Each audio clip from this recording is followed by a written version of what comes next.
parties took place, they started, and I can't really say when, because they probably were already taking place, but I wasn't privy to them. But I just say I started hearing about around 2016 or so. Phone homie, the homie Zeke, who invited me, who first got me in to the first party. DOD, Dabbed Out Dubs, and a few others. Yo, what's up, what's up, what's up? Y'all already know what it is. This your boy One Deuce, and we back.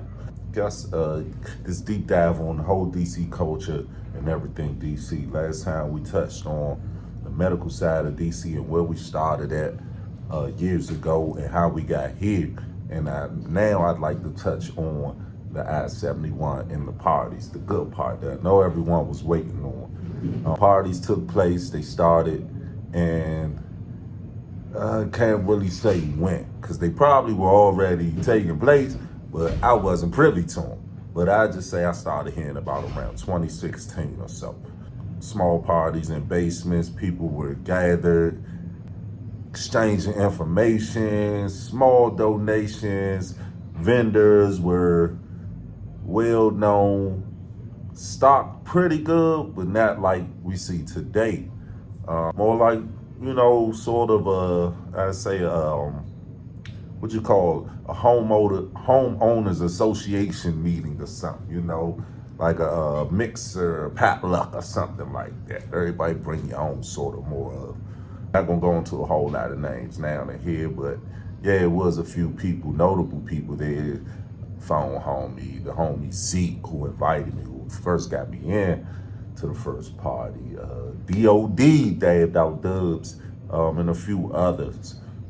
While that was taking place, we had another group with Mama Wana, Lisa Scott, who's turned into going into the clubs. Like I said, the parties were still going on at different houses, people private homes, people Airbnbs, and different locations like that. People private little backroom shops and stuff like that. A lot of clubs in DC at that time weren't opening during the week. They just had like a Friday night club and a Saturday night club event. Patrons were only filling the clubs then, so these guys had to figure out how could they get people in their clubs Monday through Thursday. That's where we stepped in at, stepped up to the first couple of guys. I think, you know, it was a sort of small fee when we started approaching because they didn't know what the party was going to be. They didn't know that people had followers, thousands of people waiting to come just buy weed from them. A lot of these club owners didn't understand that these parties generated a lot of people and also the vendor fees and all the other ancillary fees that you were able to charge. So people started letting us rent these clubs and didn't know that for $200, $300, they letting you rent the club for the night. Seemed good to them. They get to put a little money, like you said, on a night that they probably wouldn't be making no money, put some money in their pocket. But you got maybe 20 vendors you've charged $100 or $75, $125. Then you have the door fee that you may be charging people $5, you know, put on event right for a ticket price or so. So you would clean up if you hosted these parties. Now on the other side of that was the vendor. You were a vendor. You came locked, stocked, and loaded with everything. You could do pretty good. Like I said, some of these head counts went into the hundreds sometimes at times on these pop-up events. It's just like an open-air shop. You ever seen a strip? If you know what a strip is, a rip.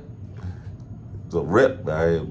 Basically for about, let me see, start 8 o'clock maybe and take it all the way until 1 in the morning sometimes, 6 o'clock, 12, and just long hours, man. But it was a great time.